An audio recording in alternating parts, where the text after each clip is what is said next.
Hello everyone, আমি সানাই মাহবুব। আজকে সবাইকে একটা ইম্পর্টেন্ট কথা বলতে আসছি, সেটা হচ্ছে আমি হচ্ছে 13 মাসের প্রেগনেন্ট অ্যান্ড আমি হচ্ছে টুইন্স সহ প্রেগনেন্ট, ট্রিপলেটসও হতে পারে ডক্টর বলছে।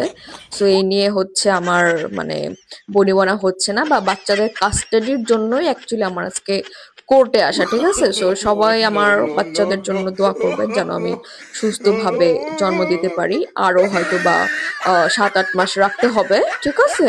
সো সবাই অনেক কিছু কমেন্ট করছেন, সো সবার আসলে ধারণাটা মানে ক্লিয়ার করার জন্যই আমার আসলে এখন ভিডিওটা আপলোড দেওয়া। ঠিক আছে, ভালো থাকবেন সবাই, আসসালামু আলাইকুম। আমি আর কি বলবো, ছোটবেলায় শুনেছি হাতির 13 মাস প্রেগনেন্ট হয়। अच्छा। এখন যে মানুষের হয় তা জীবনের প্রথম শুনলাম। আপনারা যদি শুনে থাকেন তাহলে সবাই ভিডিওটি শেয়ার করবেন। ठीक है। আপনার চেহারাও কিন্তু হাতির চেয়ে কম না।